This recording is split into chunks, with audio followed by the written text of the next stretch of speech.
Hello friends, income tax के cases की series में आज फिर हम एक बहुत इंपॉर्टेंट केस बोगस परचेज की एडिशंस को लेकर के करेंगे।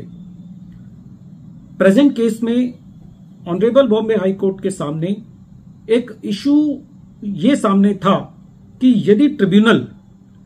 अपनी फाइंडिंग्स के अंदर ये देता है कि असेसिंग ऑफिसर ने जो असेसमेंट ऑर्डर पास किया है वो टीनेबल नहीं है और वो असेसमेंट ऑर्डर किसी कोजेंट और कन्विंसिंग एविडेंस के बेस पर आधारित नहीं है, तो ऐसे केस में क्या असेसी को नेगेटिव चीज को प्रूव करने के लिए बर्डन किया जा सकता है। और एक बार यदि ये एस्टेब्लिश हो जाता है कि असेसिंग ऑफिसर का जो असेसमेंट ऑर्डर है वो एविडेंस के अभाव में टीनेबल नहीं है, तो क्या एलिज्ड बोगस परचेजेस के केस में जो एस्टिमेटेड बेसिस पर एडिशन किया गया है किसी परसेंटेज से को लेकर के, क्या वो जस्टिफाइड है।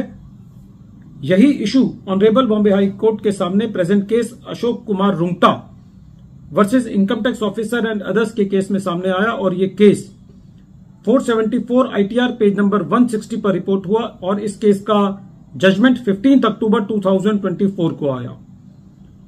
प्रेजेंट केस के अंदर असेसी के ऊपर यह एलिगेशन था कि असेसी ने एलिज्ड बोगस परचेजेस की हैं और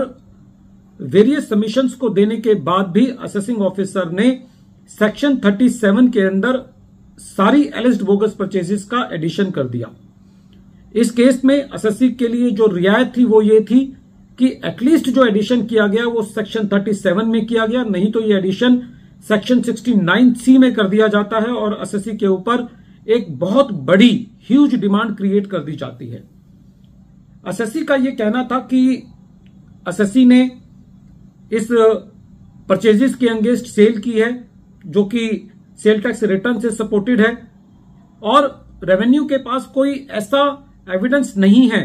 खाली एक एलिगेशन के अलावा जो कि डीडीआईटी इन्वेस्टिगेशन की एलिगेशन है कि असेसी ने बोगस परचेजेस की है, तो ऐसे केस में असेसी का एडिशन नहीं किया जा सकता और असेसी के ऊपर एक नेगेटिव चीज को प्रूव करने के लिए बर्डन नहीं किया जा सकता।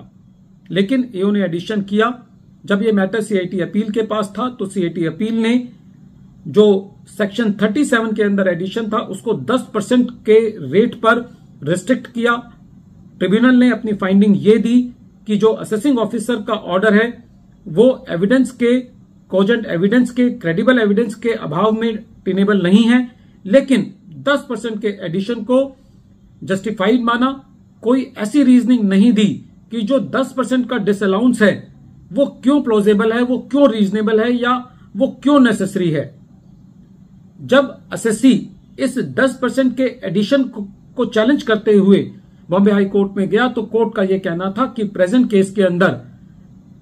सारे फैक्ट्स एंड सर्कमस्टांसेस को देखते हुए यह बात साबित होती है कि असेसी ने